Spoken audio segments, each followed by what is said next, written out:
OMO Podcast. I'm Spencer Scott Holmes. And I'm Ryan Dunigan. We're going back in time with another historical movie, I guess. We're picking movies where someone's like, they're not fucking historical. And it's like, yes, they fucking are. Maybe not to like you, maybe not to like, people around you, but this one right here it's very historical. You know why? Because it's Canada's first fucking English animated movie. Because French doesn't fucking count. That surprised me when I read that this was Canada's first English animated movie. Like, really? I thought there would have been something else ahead of that. But, yeah. I guess what we're doing now is we'll be doing, for the rest of this month, I guess it didn't come into us till later, obscure animated movies. I guess starting off with Final Fantasy Spirits Within. Now we're doing Rock and Rule. Next week we'll have another one. But Rock and Rule, though, it was one of those movies, I suggested we do this movie, and it was one of those ones where I overheard about it, and I assumed it was just something kind of like an edgier rockadoodle. And I just saw like a screenshot of it, and didn't really know what to go off of. And then I heard more about it, and I looked more into it, and I heard it was trying to be... I just gotta say this really quickly. I just want to see a movie's poster line just underneath it say, an edgier rockadoodle. That's all I was thinking about right there. Has like that Chanticleer character, that rooster with his dick out and a guitar in the other hand. He's playing the guitar with his dick. Just like slapping against it like it's a bass. It's rock magic. He gets funky in this one. No, it was one of those movies I heard about, and then looking more into it, I found out it's like, oh no, this is more in the line of that kind of late 70s, early 80s heavy metal, Star Chasers, that kind of, like, not as far as Fritz the Cat, but kind of like some Ralph Bakshi type shit. So hearing that, I was like, oh, okay. And I went looking. The movie, you could find it for free, but there's all this crazy development stuff that happened. Like when they were making, the reason why this movie doesn't have a whole lot of re-releases or other versions, because they edited a lot of it out and changed a lot of it before it got released. A lot of the master prints and a lot of the original stuff got burnt in a fire. Like a lot of the original resources all got fucked up. That's why there's never been like many remastered or like deleted or alternate cut or director's cuts or anything like that. Well, I like how also like people aren't even really too sure what happened to him. There's like some accounts say it was lost in a fire, some say it was lost in a flood. Like we don't know. It was just that long ago. Nobody really knows. Well, why don't you know? Well, I don't know. We were all really fucking high that night, so we're not too sure what happened. It's just like they just go to the receptionist, like, we're looking for the files and like the master copies of Rock and Rule. They're leading off a notepad, and the guy behind the counter is like an old man in the hood and the staff, like, what did you say? It's just that, or it's just like, well, we left it with a bunch of ex-hockey guys, and those goons just sat around drinking all night long, and so they don't know what the fuck happened. Yeah, it just went up in flames, and then there was a flood all at the same time. You think the flood would have put out the flames, but it didn't. Nope, it didn't. Well, did you do anything about it? Oh, no, he just sat there and drank some more brewskis. Yeah, it was pretty impressive. It's like, we brought this thing of 12-pack of Miller, and like, can't stop now. Yeah, and then Bob over there, he brought some Moosehead over, so, we just sat down and just enjoyed the rest of the night. Is Moosehead even Canadian? Yeah. It's like that. It is? Okay. I didn't want to stereotype. I'm like, it probably is, but I don't want to be that guy. Oh, it is? Okay. But the other thing that's kind of interesting too is this movie like started off, it was like in 78 they had, I think maybe it must have been like a short, or I don't know what the fuck it was, but there was like some other kind of like a kid's version one where it's like the same kind of concept where it's like, hey, a bunch of hip rats in the fucking future are playing band, and whatnot, and then they're like, well, we'll just expand that to a movie, and, we'll make it a nice kid's movie. But for a fact, I never read it anywhere, but, like, 1981 rolled around and fucking Heavy Metal came out, and you're like, you know what, fuck this fucking kid shit, I want to animate some stuff. Like, dude, someone's like, yeah, I want to fucking animate a rat stick. Okay, we're not going that far yet. We're Canadians. We got some fucking taste here, Well, it's like, I've seen clips of the original one. I didn't actually go, I should have looked for it. I didn't look for the original one, but it was, like, this made-for-TV kids movie about like a rat that wants to become a star, and she's willing to sell her soul to basically the devil. And even as dark as that concept is, it's apparently that version was way more kid friendly. and they kind of updated and amped it up and changed it around. So this, and you kind of look at the characters. Initially, they did want to make a kids movie, but partway through making it, they're like, well, it doesn't have to be as far as Heavy Metal, but we can definitely make it. We can definitely call this an adult animation. And people might be like, well, it's PG. Well, that was PG-13 back in the day. So I love how the original title for that like short or whatever the heck it is for Canadian TV is like the devil and Daniel Mouse. Devil and Daniel Mouse. Oh, gee willikers. Well, there's even, because, you know, the characters, if you look at this thing, you can kind of see it has a little bit of this quasi Don Bluth Disney animation kind of vibe to it, because even the characters, they look like they would be like Goofy, they'd be like fucking neighbors and like Goof Troop or something. Yeah, they look like there's that fucking kid next door and his goddamn electric guitar, Max. If you ever fucking hang out with him, Max, if you ever fucking hang out with that kid, boy, I tell you. So help me Christ, Max. I will choke you in your fucking sleep. Like, deleted episode of Goof Troop. Like, Jesus. Man, PJ, my dad was like threatening to choke me in my sleep the other day. Like, well, my dad does that every day, Max. You get used to it. You know, yeah, your dad was on the toilet or whatever your house, and he was fucking threatening you through the door. I just thought it was best to stay quiet. Max? You're not taking a shit. You better get the fuck out. You know the plumbing's not complete yet in that bathroom. So help me Christ. And my photo job ain't paying for it. So help me Christ, Max, if I find some jerk-off napkins tucked in the corner again, heads are gonna fucking roll. But that's kind of true. These things do. They look kind of like they're sort of out of that sort of semi-Disney. And that's the thing, too, is this movie's kind of that weird one where it's PG, but it's not like... It's that one where it's like, it's sort of adult, but it's also not that far off from being a kid's movie. It's just got like... There's just enough in there to keep it from being a kid's movie, but there's not so much in there that it's like a full adult movie, like let's say like a Ralph Bakshi movie. You know what I mean? It's like, it's that kind that I guess nowadays you would call it like, it would almost be in that, sounds weird to say it, like family. I know it's not really, it doesn't really have like a family concept, but it's in that like, you know, you could take a 10-year-old kid to this and it wouldn't be any big deal whatsoever. I mean, well, you got evil Mick Jagger sniffing coke, but it's the 80s, so I guess it's just, it's a Tuesday. Some of that stuff in the movie is like, okay, like someone says Dick knows, and they say, oh, he pissed me off, or there's a little bit of violence. That's not so bad. It's more of like the one thing that kind of makes you go like, I don't know if you could call it a kid's movie just because of this scene and this scene alone. It's when they go to the nightclub and there's a dude doing like, it looks like he's like sipping out of a cup, but it's actually just like a glass with Coke, and the straw goes into his nose, and there's people walking around. This is where they got kind of like that like late 70s, early 80s. Like I think like a lot of late 70s, early 80s animated movies always have the crazy drug-induced scene. And since they're in a bar that has like zero gravity and people can walk on the walls and all that, they're also going to have some flashing lights, Earth, Wind, and Fire's doing the music in the background. You got guys have with the like all the colors in their eyes flickering on and off, you know? Yeah, well, I think it's just, you literally just had all these, you know, like, you know, 60s fucking kids that just are like, you know what, man, I got the fucking animation so I could draw some weird fucking shit.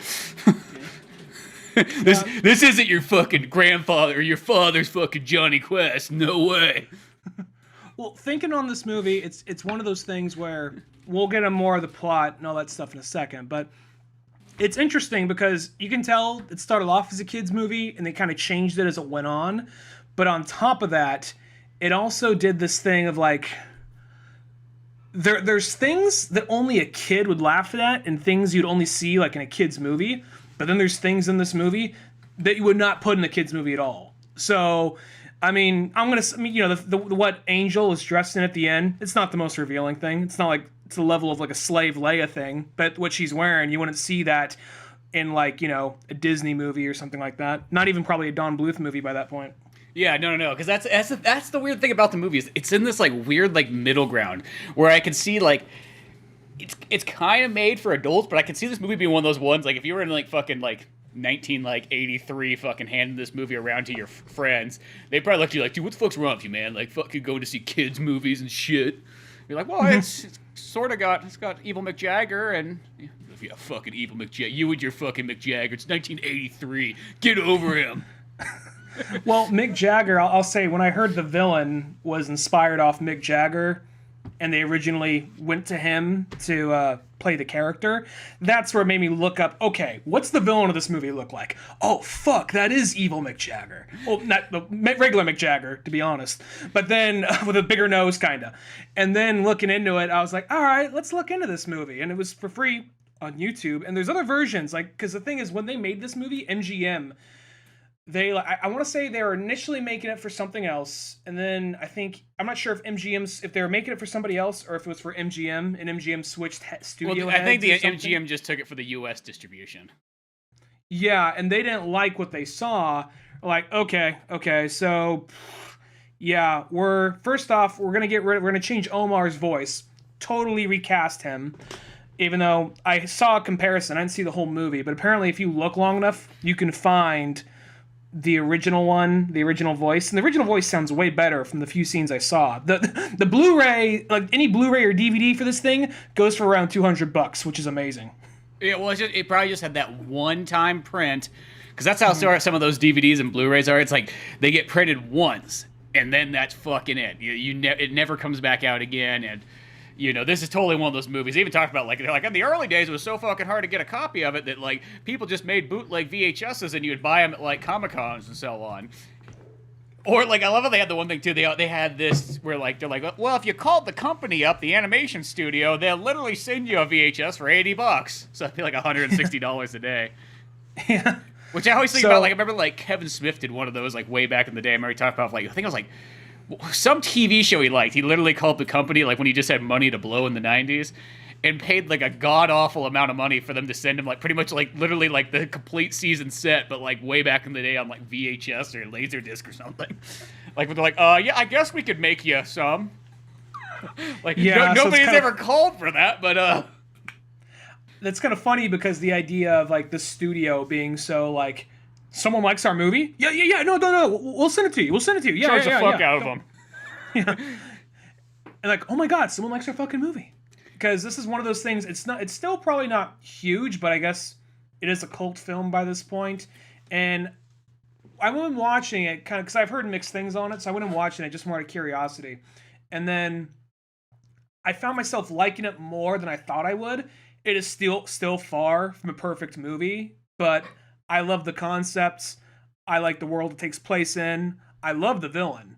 I hate the main character, unfortunately. The woman or the guy? The guy. I'm fine with the girl. Omar is... I can't stand him. Well, Omar's just like, whatever, fucking 80s bullet kid. Like, do whatever I want. If I'm fucking here to play my solo, oh, the fucking woman wants to fucking sing. That's your girlfriend. Fuck that bitch. Fucking play the fucking piano and stay the fuck back. You're like, oh, but, don't you fucking talk to me, you fucking bass playing motherfucker. You be fucking glad you're in my band. They're like, oh, we're just playing at a regular club. This is like our third gig. I'm fucking in charge here. Whatever. Fuck, I do what I want. Yeah, like, I don't hate the way apparently he's supposed to be based off James Dean, Rebel Without a Cause, all that, but, his character, he's just such a prima donna, moody little bitch. And granted, when they first go, we're gonna jump just slightly ahead here, just an example why I don't like this character. Before they even, like, they're going to the bad guy's mansion, and some bad shit's gonna happen. But before they know some bad shit's gonna happen, before they even have the idea that bad shit's gonna happen, they're like in the mansion of one of the biggest rock and roll artists of all time, of the world, basically. And like, whatever, I don't care. Everybody else is like, dude, this is our fucking chance. Don't blow this shit. And he's the one guy like, I heard your last album. I used it in my gerbil cage for my hamster to run on, or whatever the fuck, So it's like, I think that's what makes it kind of funny. I love how shitty that guy is, and just it doesn't give two shits about anything. Just the fact that, like, yeah, he can just fucking, like, in a sense, he just burns bridges before he's even, like, set one up. Before he could even step on the bridge, he's like, no, I got this. Pulls out a thing of gasoline. Yeah. Yeah, and I think that's almost like, because I just remember just laughing at all, like, those parts like that, just like how it's like one of those ones, like, these other guys are all trying, and then he's pretty much got, like, the drummer and the bass player. It's like he's got the fat fuck friend of the drummer, and then he's got the bass player who's just like, I'm glad to be here. My dad said I wouldn't get any farther than being a pump jockey in Canada, but look at me now. Well, even like Stretch, that guy, the bass player, he's more the dopey, like, the one thing he does in this movie is he finds the lady with the Harley Quinn, like, bodybuilder lady with the tattoo. That's the one thing he does in that movie. It's like, oh, yeah, he does do something. The second watch, I was like, okay, yeah, he did do something. Dizzy, which is the drummer, he's the bigger guy. He's the guy who I honestly think it would have been interesting. I don't mean to go and rewrite a movie that's over, like, 30 years old by this point. Or almost 40 years, I guess. But, I think he almost have been a more interesting main character, where you have, like, that doesn't have to be like, oh, he's the nice guy who gets the girl, but more in the aspect of like, oh, he's the drummer. People are going to overlook the drummer. And you have to worry about this prima donna rock star right here who's just too full of himself. And he's this guy, and because he really is the one that pushes everything forward of everybody in that whole band, because he's the one moving everything forward, and he's the drummer. He's the guy you don't even think of, really. Yeah, well, that feels like, okay, if this movie was like a newer movie, that would totally be the case. Like in the 80s, you would never make that character like a main character. Those guys sadly just get fucked over in that time period. You're the funny frat friend. Don't worry about it. Just go get in the back and hit those fucking sticks, all right? Don't worry about it. The biggest thing you're going to do in my life is my fucking taxes, so shut the fuck up and play the drums. Yeah. So, like, and he was probably, I think, Don't tell me you can't do fucking accounting. I know you fucking can. Look at you. You got glasses on, you fucking nerd. And he's probably the most, like, down-to-earth character in the movie. Of the band members, aside probably from Angel or something, he's probably my favorite member. Mm-hmm. No, yeah, I actually like that character a lot, too. Mm-hmm. And, but anyway, so I guess the concept of the movie is, and this was getting more clear across in, like, other versions, but they, because, they had the Star Wars type crawl at the beginning. One version said it's so far into the future that mankind's been wiped out and animals have evolved and mutated into the new humanity. And I like it. That's why. I know that comes from like an American intro, but it's like it just sounds like such a Canadian thing. Like, yeah, fucking Soviets and the U.S. fucked us all up in World War III, so now we're all mutated rat people playing heavy metal, fucking Cheap Trick style everywhere we go. Which, yeah, but then there's other versions. It's like, yeah, it's in the future. Don't worry about it. Why the rats? Don't fucking worry about it. And watching this movie, when it opens up, you see, I kind of like how they don't even show Mock for a while. He's like this rock star who's basically meant to be Mick Jagger. And even in the earlier version of it, his name was Mick Swagger. So when they brought Mick Jagger in, like, hey, we want you to play the villain. He is a washed-up rock star who wants to take vengeance on the world. And his name is Mick Swagger. He's got an ego, and or Mock Swagger. He's very insecure, and he's kind of a dick. Mick, he's based off you. Do you want to play him? Yeah, it sounds like so fucking insulting. Like, I really think that almost, like, the people who put this together might almost not like fucking the Rolling Stones. They're like, oh, that Rolling Stones, bunch of heathens they are. At one point they weren't allowed in Canada. That was a good time.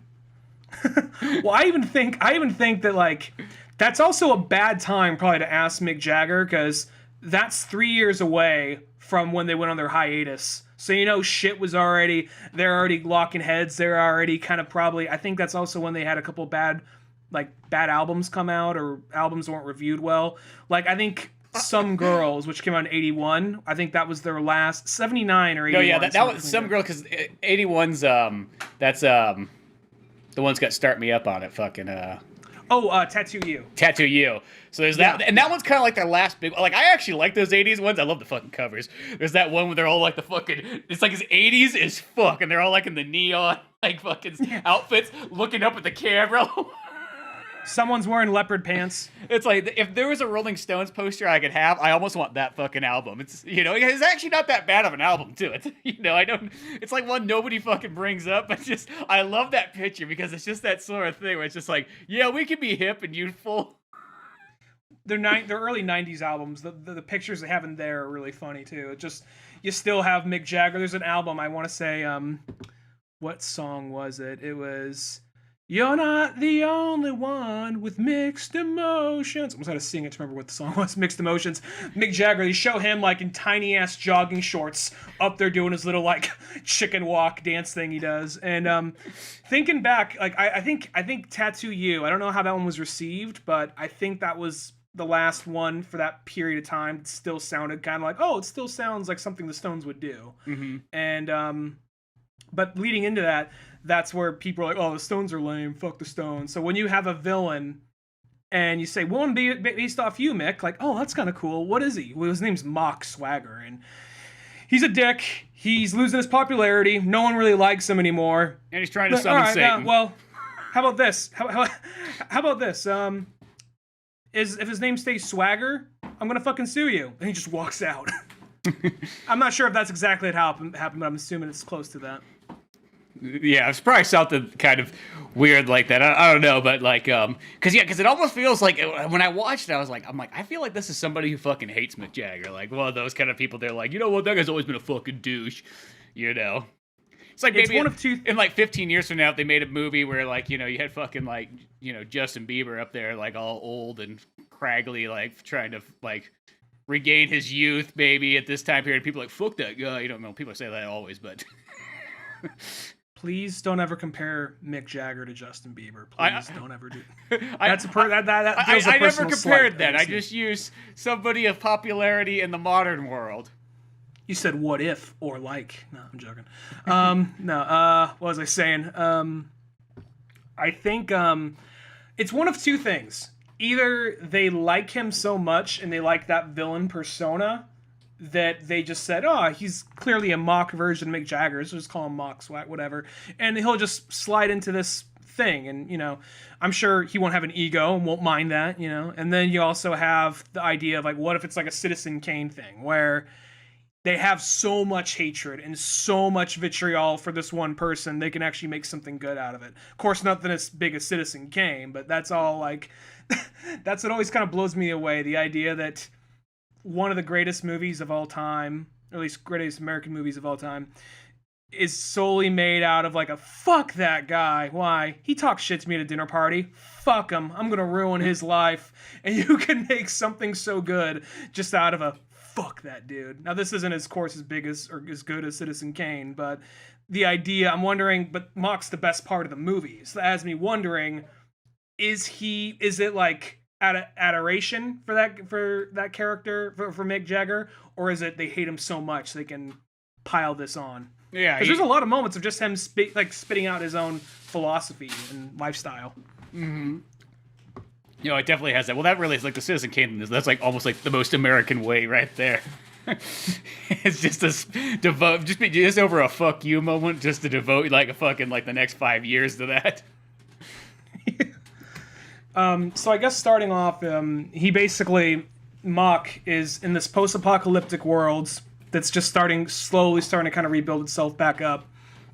He wants to he wants to basically end the world because the masses did not like his last album.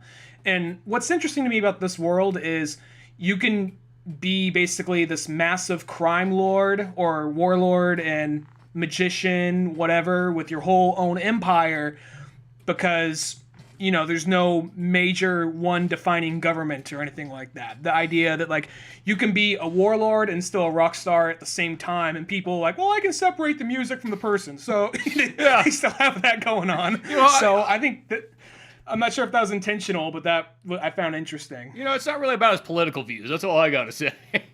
I'll just go to the concerts. I mean, if I went solely on political views, I wouldn't listen to Ted Nugent, Yeah, just saying.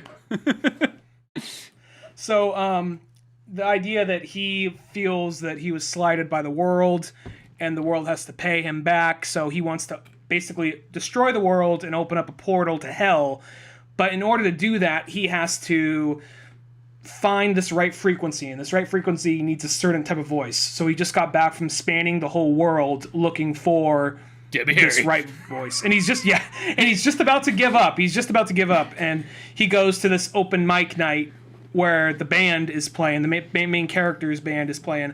And what I like is, for a while, they don't even show his face. They do that thing where you see his eyes in the dark, but there's even moments, I mean, I know it's probably just it's easier to animate no movement and just a still shadow or a still like corner of a limousine where you can't see nothing.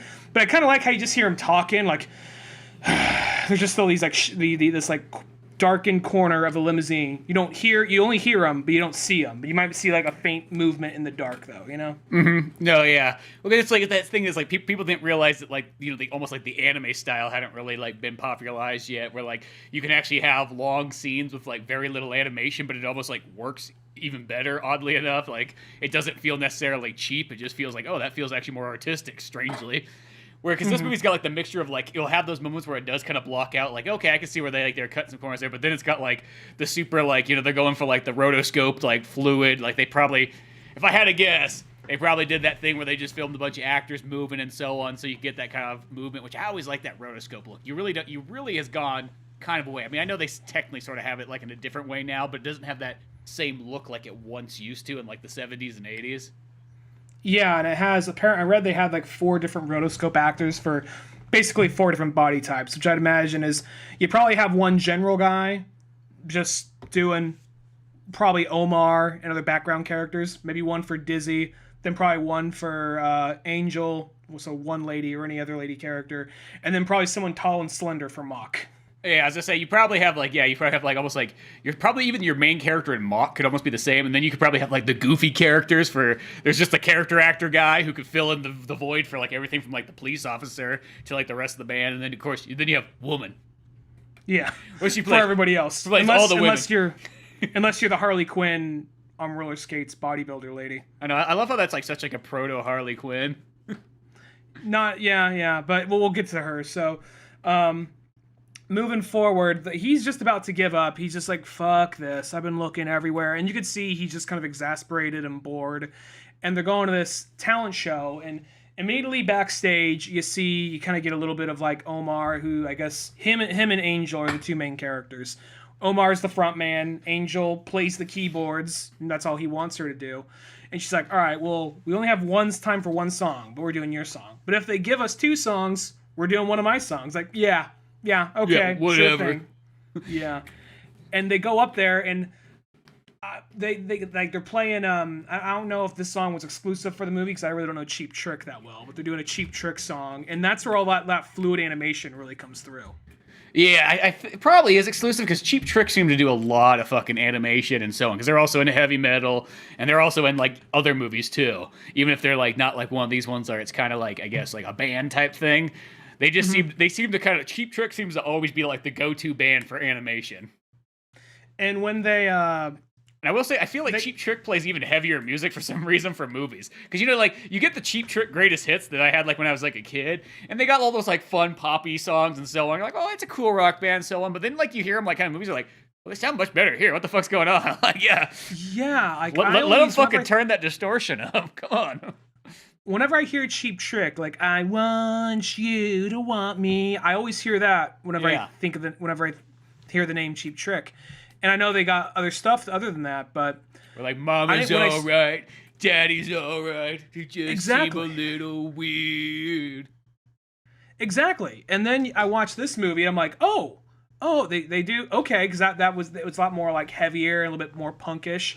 Because this song, it's like there's the part where I think they really show off the animation is when Omar's singing. And there's one person in the front row. And this is a good point that gets across. Like, there's only one person left in the front row.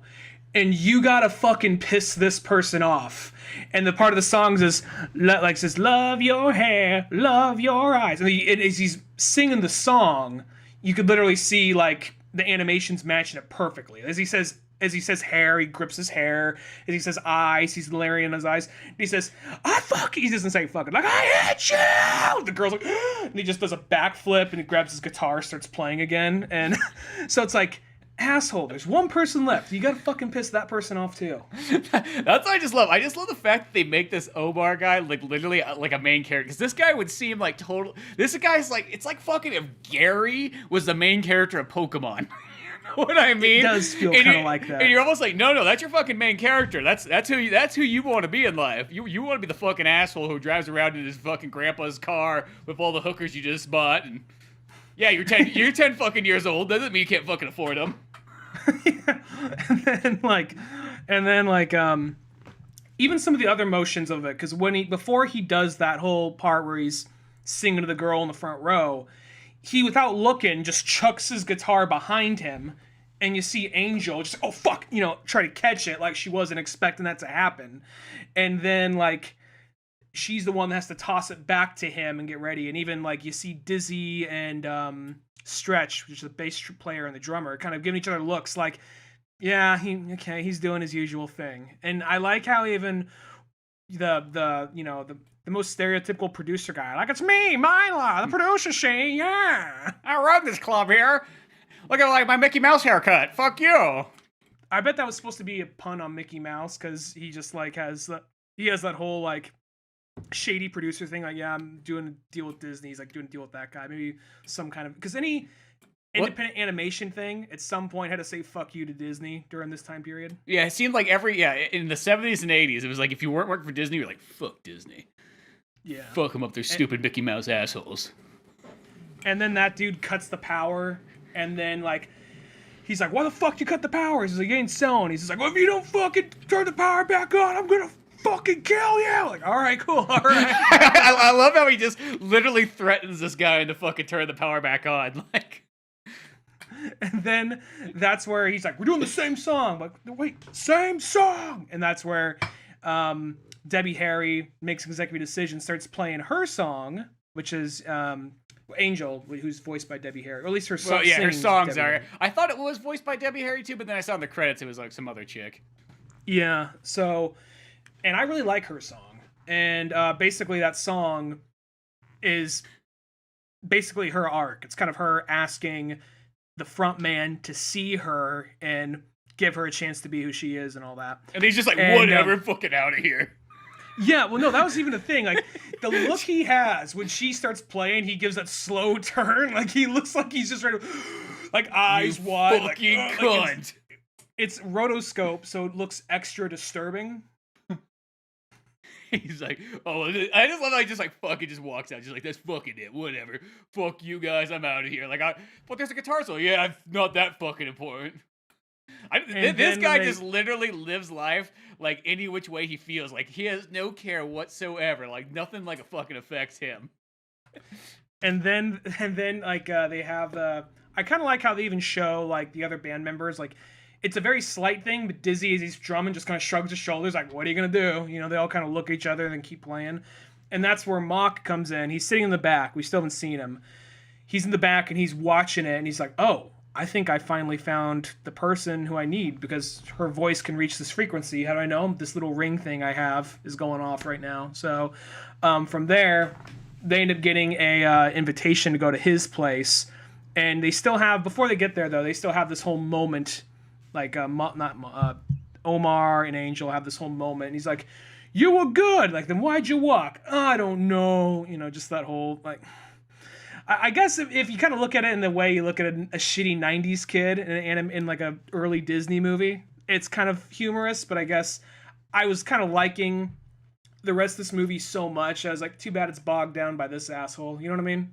I just thought that was funny. I actually almost kind of liked how shitty the guy was, because it was just it's just so funny that this is sold as a main character, but he's got no fucking redeeming values whatsoever to him. He's just the worst guy ever. It's just this chick just puts up with it.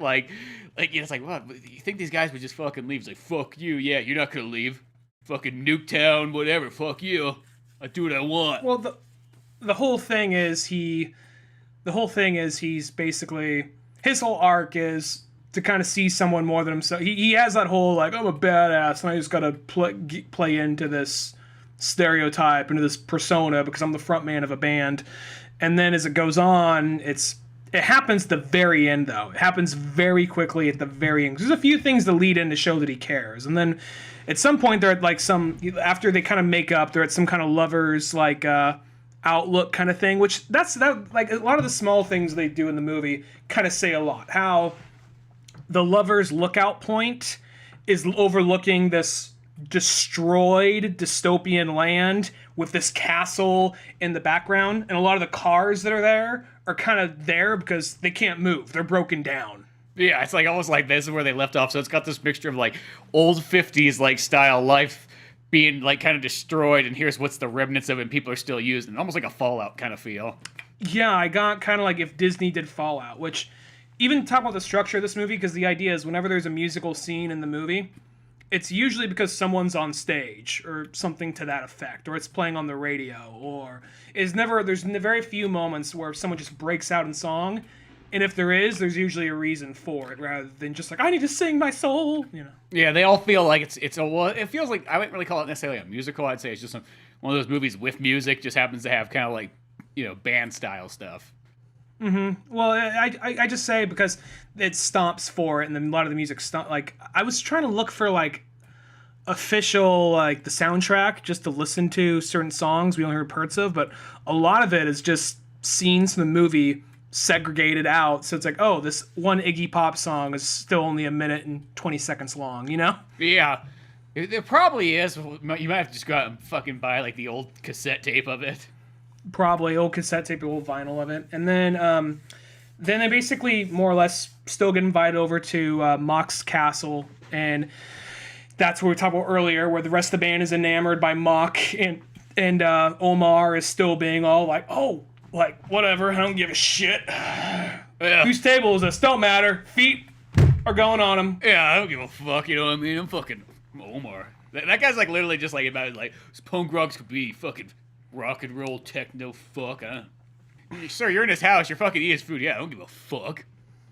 Now why don't you listen to these Iggy Pop acid trip balls where where like apparently I thought it was interesting, even though he's supposed to be based Mock is obviously supposed to be based off Mick Jagger. He all his songs are either by Lou Reed or Iggy Pop.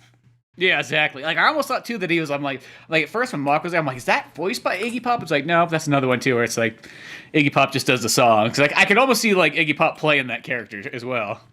I could still see, even though he's obviously inspired by Mick Jagger, I could still, because they definitely got the music before they did anything else, because they had to animate to it. I could see them probably pulling a little bit more inspiration from Iggy Pop and Lou Reed and David Bowie as the movie progressed, just because Mock's other thing is he's changing his outfit like every 5 minutes just about.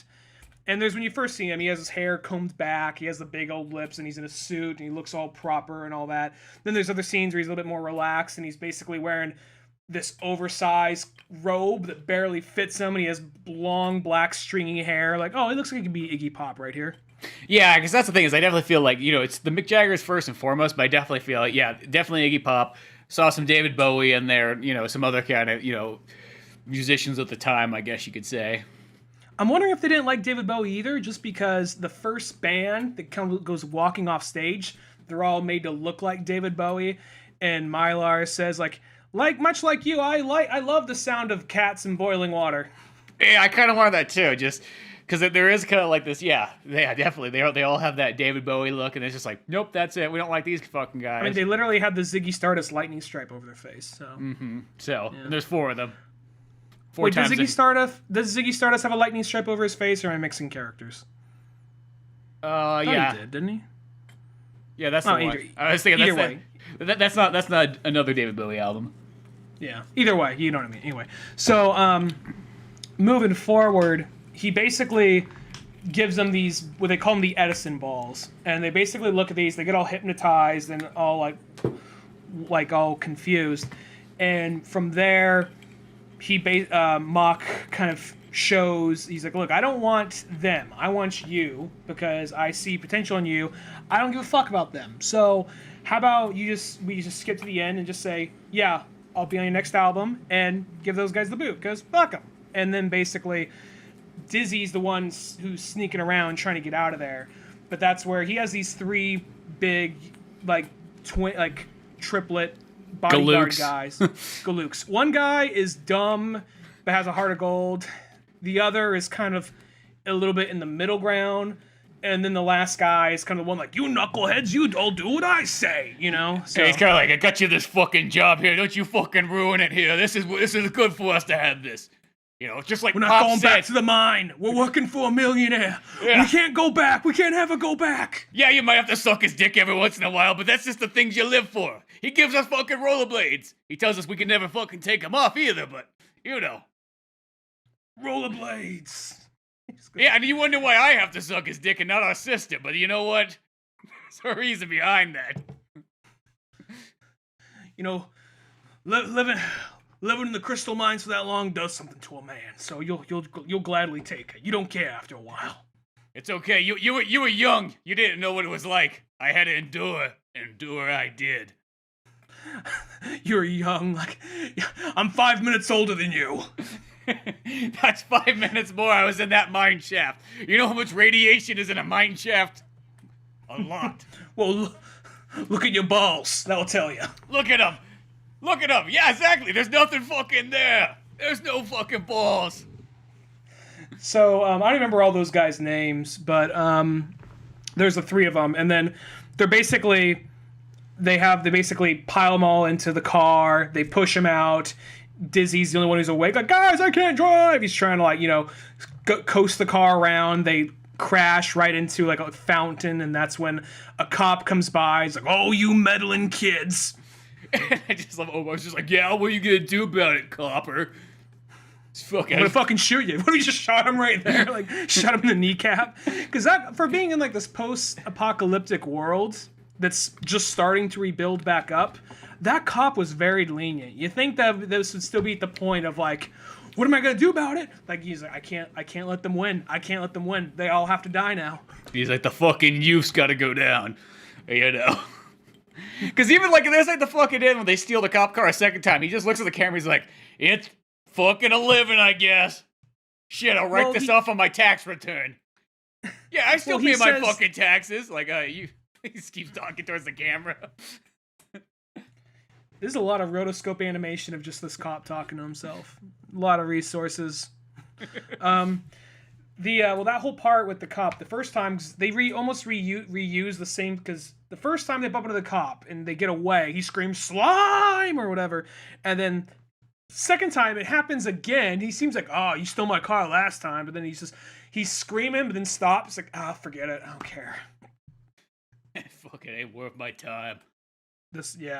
So then from there, Mock kidnapped your girlfriend. They're in his giant jet thing, his giant warship from Tailspin, heading over to Nuke York, and that's where he says oh well, yeah, fuck her, I don't care. It looks like she can do whatever she wants.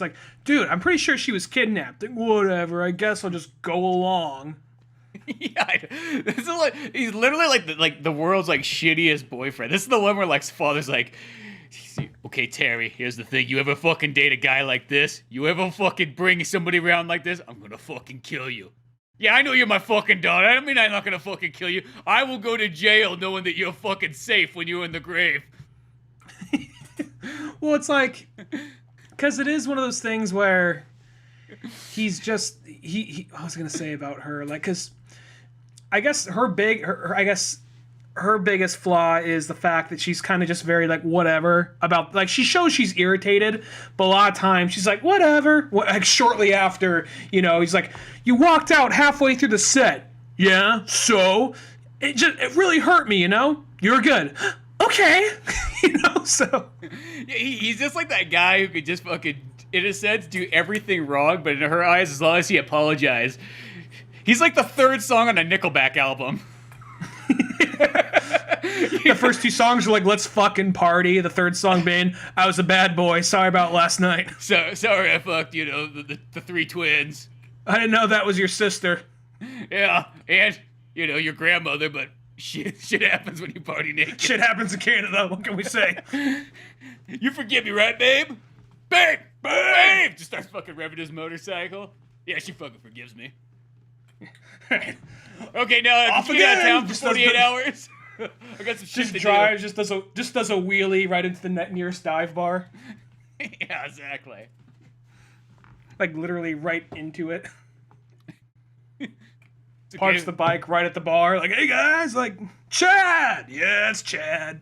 Yeah, you know me. Well, how was that concert? Fucking blue fucking monkey balls, let me tell ya. Shit, I was halfway into my solo, fucking whipped my dick out and everything, and then fucking bitch decides to fucking sing. Well, Chad, we always tell you no women in band. I'm like, yeah, I know, but who's gonna play the fucking piano, right? I fucking have a thing against gays, so I'm not hiring one of them. Yeah, it's 1983. I can fucking say it. Don't you look at me, audience.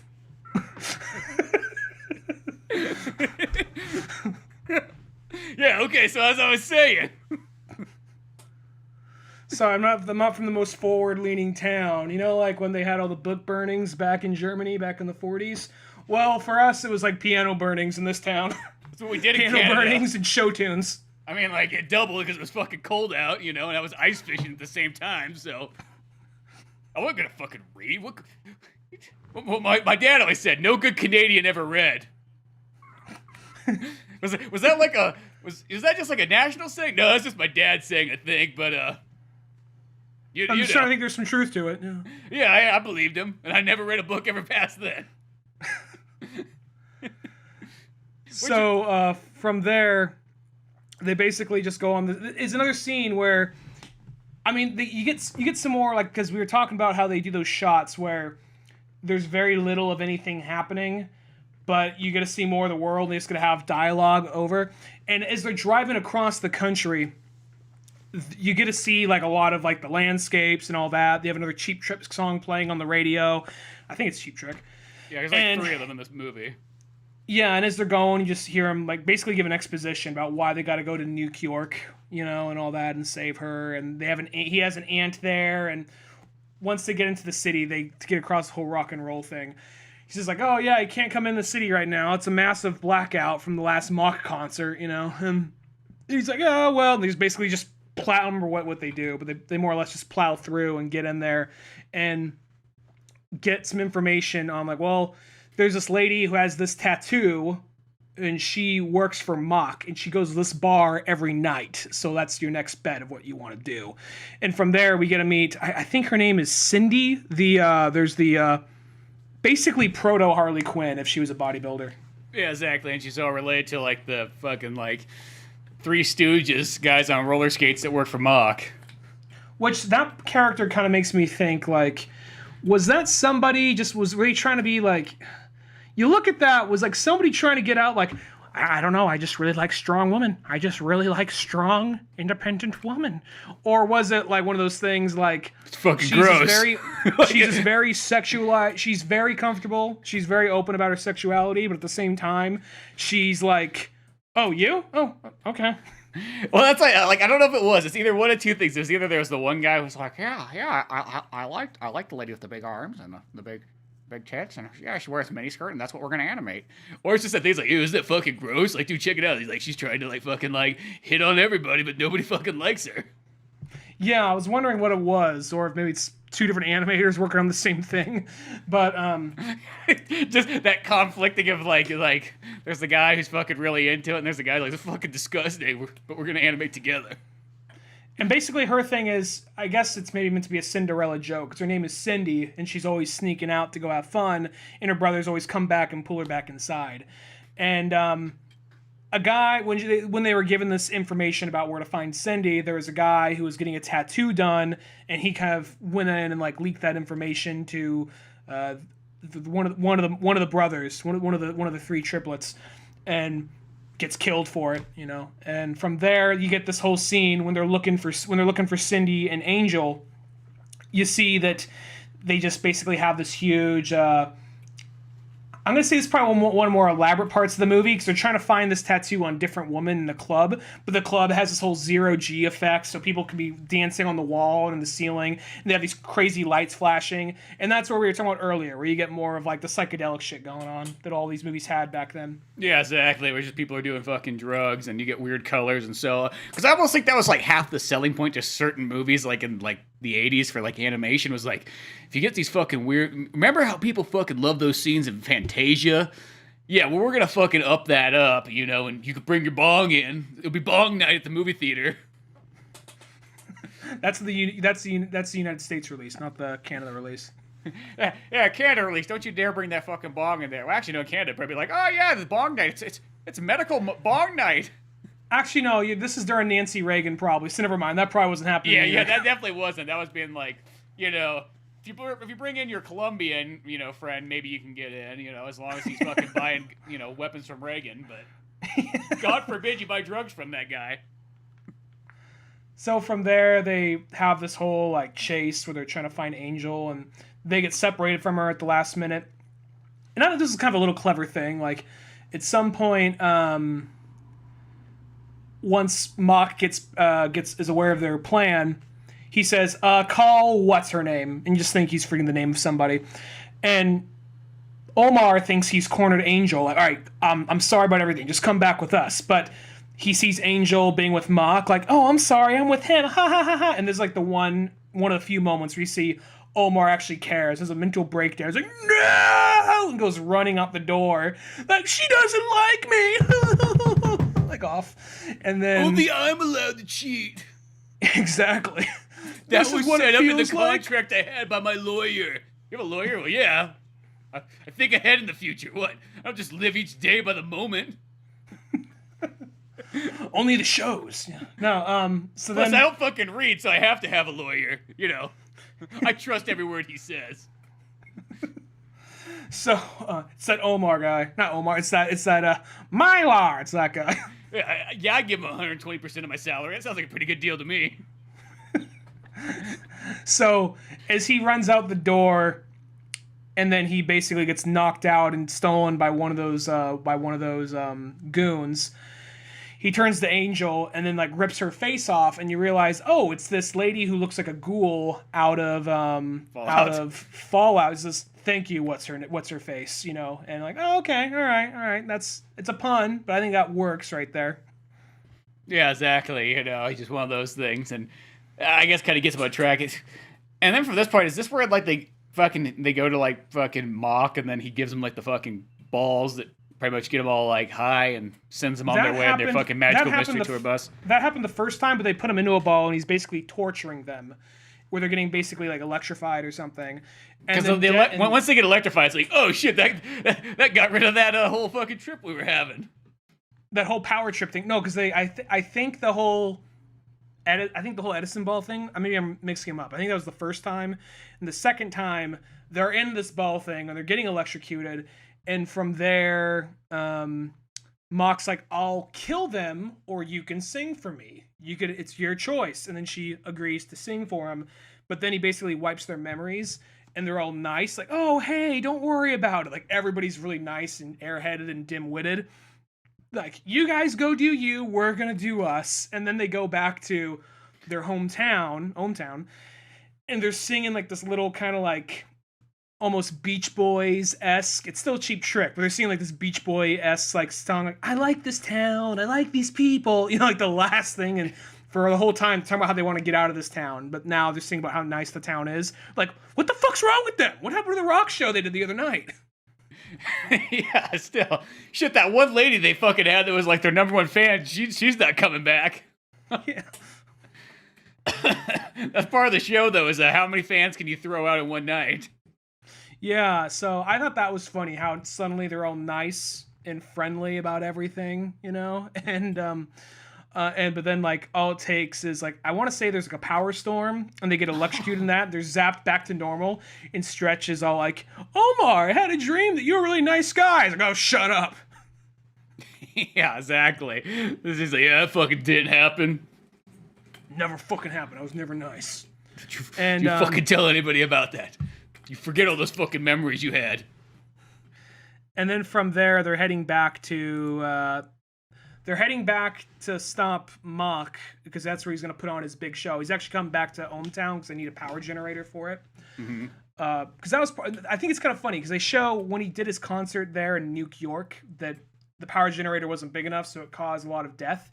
And you saw people that showed a little bit more of the world. Like, here's what concert goers had to say. Like, "You know what? The show was good, but I would have liked it if less people died." And they cut around to somebody else, and like, "All right, we're selling these I Survived a Mock concert t-shirts. They're starting to go pretty good right now." Yeah, yeah, just like, yeah, no, not a big deal. Little deaf. It's good for publicity. And then from there, he's come back to their hometown, so he can do that. So he can go, because he needs a generator power enough to open this portal to bring this demon thing out. Which the demon thing was interesting when they actually finally get to that, because it has like this weird thing where when you freeze frame on it, it looks like it's like pulsating organs, kind of, you know? Mm-hmm. Yeah, no, it's got like, there's all kinds of like neat little special effects that kind of go over it too, and you can see that like someone's like, yeah, we're gonna make that fucking demon thing look really fucking sick. Like, spend some fucking time animating that thing. But before they even get to that part, I forgot to mention that's where the only time they kind of have like a really random musical number is Mock's song by Lou Reed. Like, I think that what happened there was because there's a song, "My Name Is Mock, Thanks a Lot," and the song was kind of catchy. And, it's funny because that was Lou Reed. I'm like, that so sounds like fucking like Iggy Pop wrote that, because sometimes Iggy Pop has those really goofy rhyming songs where it's just where it's like, yeah. Iggy, we need a fucking song. He's like, give me 5 minutes. Yeah. Did I say 5? I meant 3. Yeah, I'm fucking done. Here you go.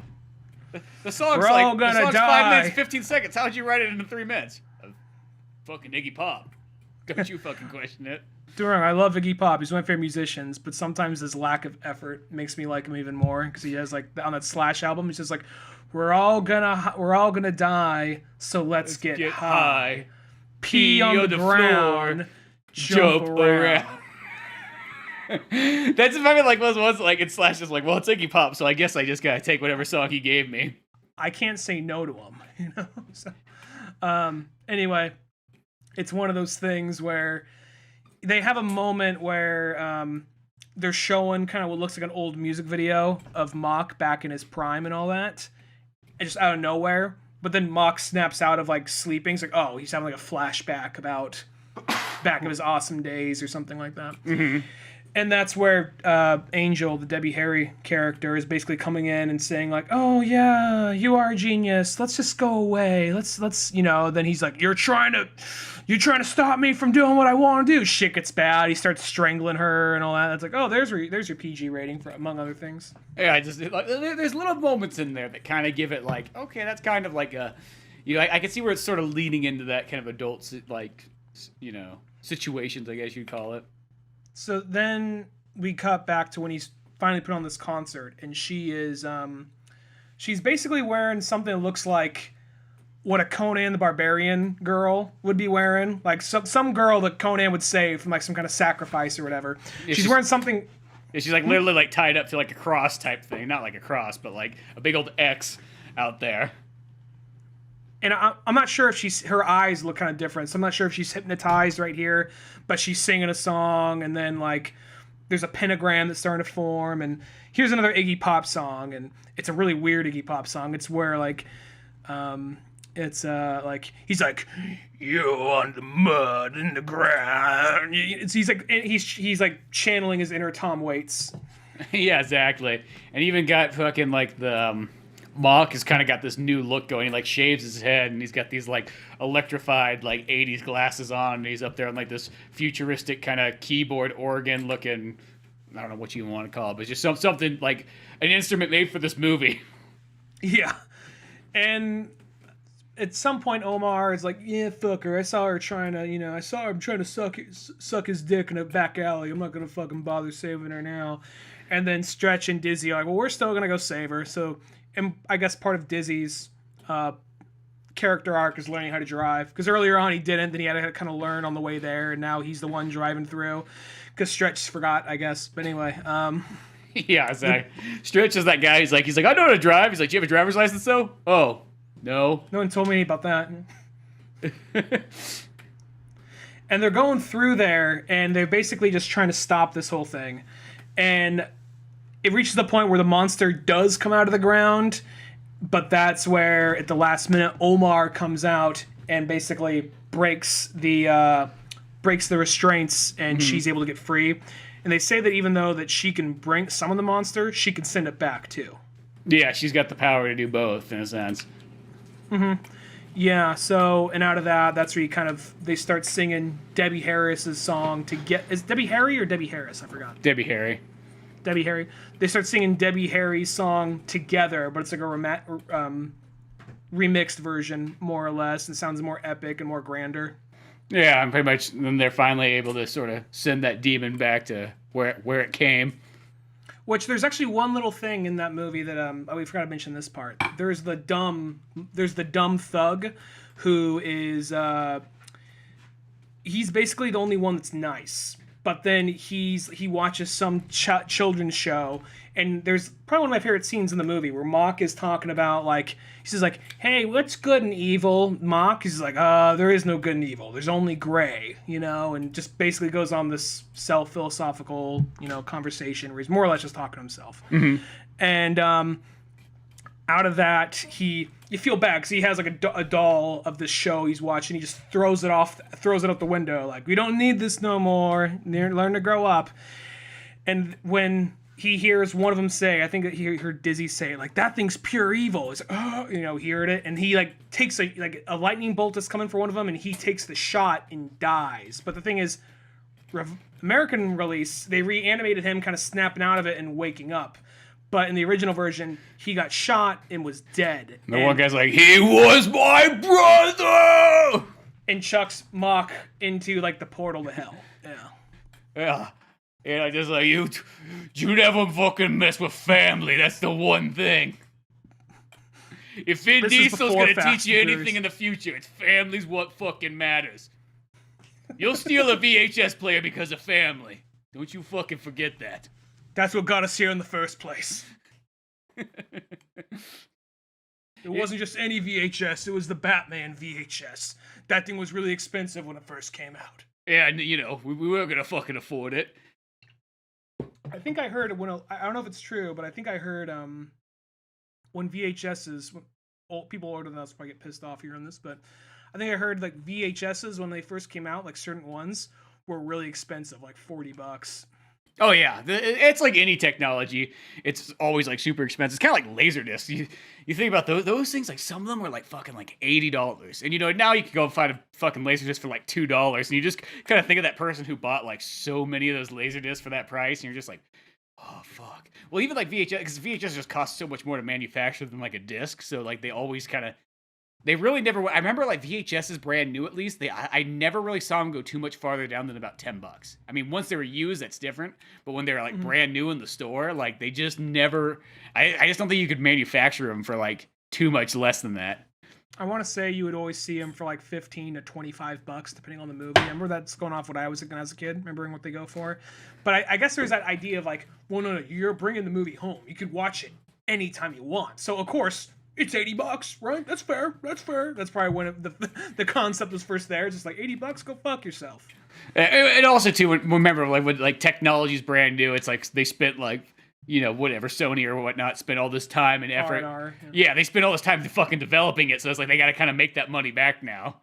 R&R, I meant R&D, research and development, but yeah. R&R, yeah, we'll fucking get to it. Like, we're working on new fucking video technology. You know, you're fucking throwing a tennis ball against the wall. Like, yeah, I'm thinking. Fuck you. Works for Steve McQueen. Yeah. Kinda. Yeah, exactly. 3 out of 72. That's not nothing. No. Yeah. Call back to Great Escape. Yeah, but exactly. It was 50. Yeah, whatever. I don't fucking think I went to school to do fucking math. No, exactly. I'm here fucking making videotapes. Yeah. So from there, they just kind of finish their musical number, and it just ends with a rainbow over that generator thing, implying hope for the future. And you know, this is a movie that I wasn't in love with it, but I liked it more than I thought I would when I first initially heard about it. And it's kind of like. It's more limited by their budget and technology at the time, because you could see they probably would have wanted to do more, would have been more expansive on certain characters and certain things, but they were probably like, well, all we can afford is this, and this, and plus we got MGM down our throat. Like, I don't fucking get it. It's not Tom and Jerry, you know. So from there, the thing didn't really, you know, pick up and never really got another chance, you know. Yeah, so it seems to get more chance now. It sounded like it probably as well as ones like in Canada, it did kind of well. It seemed like outside of Canada, nobody really gave a fuck about it. Yeah, I think that was sort of it. Fuck, Canadians making a fucking movie, huh? Like, shit. They got snow and fucking hockey. They don't know how to make a fucking movie. Well, even look at the movie, because a lot of times they'd be advertising the stars and the voice actors, and this is before that. They're advertising the musicians in the movie, which is Debbie Harry, Lou Reed, Cheap Trick, Iggy Pop, and Earth, Wind, and Fire. Well, I think that was the thing too, is they were going after that heavy metal money. That was what they were shooting for. Because, you know, heavy metal was like such a big deal that like that's where you sort of get all these kind of movies trying to like capture that. And oddly, it seemed like no movie really ever got that like exactly, but it's like I love that kind of time period of movies because there's just so many really neat ones. And just the look and style of them is something that like you literally don't get anymore. Like they have not made animated movies at all like this in like the last 20 years. Because even like nowadays, even like whenever there's even like a 2D animated movie, it's technically still like a CG movie at the end of the day. You know, even like all the DCU ones and so on. I mean, like it looks, you know, kind of 2D, but it just doesn't have that same look as like, you know, pencil and paper and that, you know, that weird fluidness and so on. Like it's almost like totally lost. It's kind of like the fact that like nobody does like stop motion anymore, you know? So it's almost like when you find these kind of movies, especially these ones that like you kind of missed out as like a kid, because this reminds me of something that you would have like stumbled across in a VHS shop if you just had enough money to rent fucking everything there. Or would have come on HBO at a random time or something. Yeah, like something like that, and you would have caught it like at fucking like 1 a.m. You're like, what the fuck is this? You know? But it's kind of fun to still even find these movies. Like I even find like the older you kind of get, and you still kind of find these kind of movies, and you're like, that's cool. It's almost like I could still have something brand new from the 80s, even in the future. Yeah. So, no, I really liked the movie.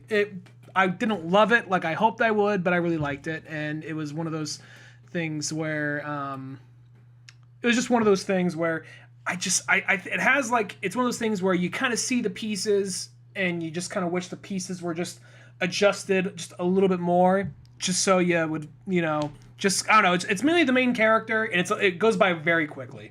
If the main character was better, for me personally, and if it just took its time a little bit more. Now I know that's more time, so that's more money, but at the same time, I just think that could probably help the flow of it. I would like to see more of that world, and you know, more of other characters. Yeah, exactly. Because it is, at the end of the day, if you really think about it, it is pretty simple. It's like, what is it? It's a band that's fucking playing, and there's an evil guy who plays in the top band ever, and he wants to fucking summon a demon. Like, yeah, fucking get over it. It's like they go to his. It's very simple. It's like he's in their town. They go to his house. They get kicked out, and then he goes to New York. Then they go on a road trip to New York. Like, oh, so they're gonna bump into adventures and other things along the way. No, they're not. It's just they're just gonna drive to New York, and then they're gonna try to get in. They're not gonna get in. They're gonna go back home, but the bad guy's gonna go back there anyway. So all kind of pans out. Yeah, exactly. Yeah, no. I did enjoy it. It was definitely one of those ones. It wasn't as amazing as something like I was almost kind of hoping for something kind of closer to like heavy metal, because like that movie to me is like a perfect film. Like it just almost animation generally doesn't get any better than that. But it was still fun to watch this one. It's just something kind of like you just don't get stuff like this anymore, and I do kind of like that. And I think that's what made Rock and Rule kind of a neat film in itself. Yeah, I'm finding myself really interested in a lot of that late 70s, early 80s animation that's not Don Bluth or Disney. And I still like Disney, because even Disney was starting to get experimental around this time. Even Disney, I don't know if it was 86 or what it was, but that's somewhere where they made the Black Cauldron. That's and 80, Disney was yeah. What? I think it's 87. 87?